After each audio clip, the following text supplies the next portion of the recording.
তো জাতিসংঘের মানবাধিকার নিয়ে তো আমরা অনেকদিন যাবৎ দেখতেছি, ফিলিস্তিনে ওইখানে কোনো মানবাধিকার নাই, কাশ্মীরে কোনো মানবাধিকার নাই, বিশ্বের কোনো দেশে কোনো মানবাধিকার নাই। ওনাদের মানবাধিকার কোন জায়গায়? এলজিবিটি সমকামিতায়। ওনাদের মানবাধিকার হচ্ছে যত ধরনের মানে আশপাশুল খবাইস বলতে খবিসি একটা সভ্যতা, এখানে আমাদের সব মানবাধিকার, অন্য কোথাও কোনো মানবাধিকার নাই। এই হচ্ছে তাদের বৈপরীত্য। আমরা আমাদের সাংস্কৃতিক কালচার, ইসলামিক যে ভ্যালু, আমাদের যে ধর্মীয় মূল্যবোধ, সেগুলো তো এখানে এইভাবে সম্ভব না। এটা বিভিন্ন ভাবে এটাকে কার্যকর করার জন্য চেষ্টা করতেছেন বাংলাদেশের মানুষের। আমরা তো মনে করছিলাম যে হযরত ইউনূস আসার পরে বাংলাদেশের মানুষের মানে পুরো চেঞ্জ হয়ে যাবে ভাগ্য। উনি অনেক স্বপ্নের কথাবার্তা বললেন, তো সেগুলো তো আমরা দেখি নাই। উনি আসছেন তো বেকারত্ব দূর হয় নাই। উনি বলছিলেন যে যুবকদেরকে তারা সারা বিশ্ব নেতৃত্ব দিবে, যুবকদেরকে ওই জন্য কাজের কিছু দিতে পারেন নাই আজ পর্যন্ত। তো আমরা অবাক হই, আমরা তো আমার আফগানিস্তান নাম শুনলে সাংবাদিকরা খুব খেপে যান। আফগানিস্তান, বাংলাদেশ আফগানিস্তান করে ফেলবে। আফগানিস্তানে কি হয়েছে? আফগানিস্তানে কোনো নোবেল লরিয়েট নাই, কোনো নোবেল ব্যক্তিত্ব নাই। তারা 2 বছরের ব্যবধানে পুরো দেশকে উন্নত করে নিয়ে গেছে। জান দেখেন, আপনি গুগলে সার্চ করে দেখবেন, তাদের মুদ্রার মান অনেক উপরে চলে গিয়েছে। তাদের যে অন্যান্য সম্পদগুলো তারা সেভাবে আহরণ করতেছে। তাদের যে পামের গুলো সারা বিশ্বে এখন সমাদৃত। এটা খুব ভালো একটা, এটা তো এখন তো তারা করছে। তারা তাদের যে আফিম চাষ 90% কমে দিয়েছে। তারপর তারা যোগাযোগ ব্যবস্থায় যুগান্তকারী সাফল্য অর্জন করছে। এখানে তো কোনো নোবেল লরিয়েট নাই, ওখানে তো কোনো নোবেল ব্যক্তিত্ব নাই। এরা 2 বছরে করে ফেললো।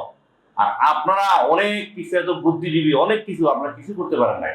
উনি একজন কি স্বাস্থ্য উপদেষ্টা, এটা নাকি বান্ধবী গোড়ায়, আলহামদুলিল্লাহ। তো এই ওরে তো ওই মহিলাকে তো দেখি নাই। এখানে যারা আছে এনজিও থেকে আসা যে উপদেষ্টারা, এদের তো দেশের প্রতি কোনো কমিটমেন্ট নাই। এরা এমনিতেই আছে। এরা যদি সরকার চলে যায়, এরা আবার চলে যাবে দেশের বাইরে।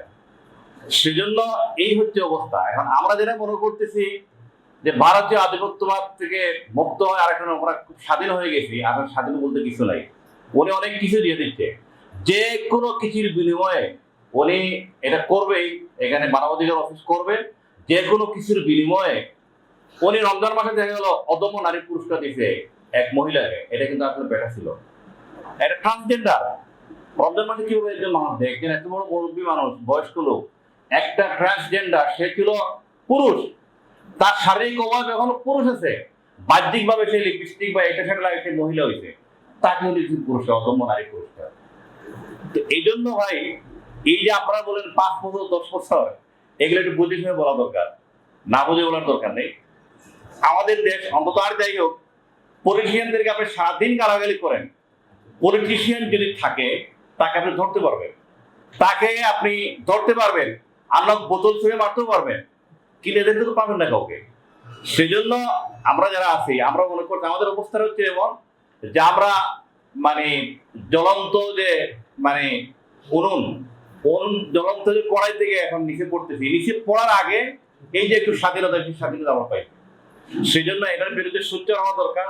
আমাদের সামাজিক মূল্যবোধ, আমাদের কালচার, এগুলোকে ব্যাহত করা যাবে না। আর স্বাধীনতার সার্বভৌমত্ব নিয়ে আমাদের আসাদ পারভেজ বলেছেন, আসলে স্বাধীনতার সার্বভৌমত্ব আপনি বিপন্ন, সত্য কথা লেখা। কোন সময় কি হবে কোনো ঠিক ঠিকানা নেই। আজ থেকে 30 বছর পরে এদেশের যে মানচিত্র এইভাবে থাকবে কিনা, এটাই তো যুগের মুখে চলে গেছে। সেজন্য ঐক্যবদ্ধ হওয়া দরকার, আলোচনাগুলো ব্যাপক হওয়া দরকার।